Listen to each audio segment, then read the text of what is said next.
আসসালামু আলাইকুম, কেমন আছেন সবাই? আল্লাহর রহমতে সুস্থ আছি আমি, আলহামদুলিল্লাহ। আজকে বাসায় অনেক মাছ এনেছে, মাছের ডিম আর পেটি অনেকগুলো হয়েছে। এই ছবি আমি আজকে ঝুরি বোনা করব সবার জন্য, আর দুপুরে সবাই খাবে। আর বর্ষাকালে মাছের ডিমগুলো ফ্রেশ থাকে, কম বেশি সবার বাড়িতেই আসে। মাছের ডিম আর পেটি এইভাবে ঝুরি বোনা করলে সবাই ভাত একটু বেশিই খাবে।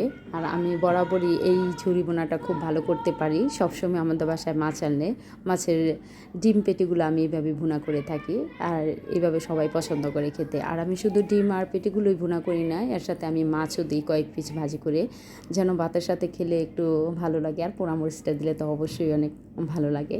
আর আমি মাছের পেটিগুলো ডিমগুলো খুব সুন্দর করে পরিষ্কার করে নিয়েছি। এর মাঝে আমি আদা রসুন বাটা, মরিচ, হলুদ আর ধনে গুঁড়া লবণ দিয়ে মাখিয়ে রেখেছি প্রায় আধা ঘন্টা পরে আমি মাছগুলো ভাজার পরে আমি ডিমগুলো একসাথে বেশি করে তেল দিয়ে কড়াইতে ভাজার জন্য দিয়ে দিয়েছি। আর অনেকক্ষণ চাড়া করার পরে, আর ডিমগুলো অবশ্যই কম চুলায় ভাজতে হয়, জোরে চুলা দিয়ে ভাজা যাবে না।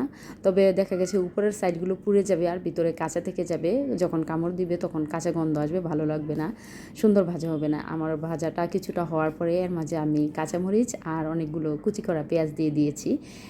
এইভাবে মাছটা ঝুরি বোনা করলে খুবই ভালো লাগে, আর সবাই খেতেও পছন্দ করে। আমার মাছগুলো ঝুরি বোনা করা শেষ। ভালো থাকবেন সবাই, সুস্থ থাকবেন, আমার জন্য দোয়া করবেন। আল্লাহ হাফিজ।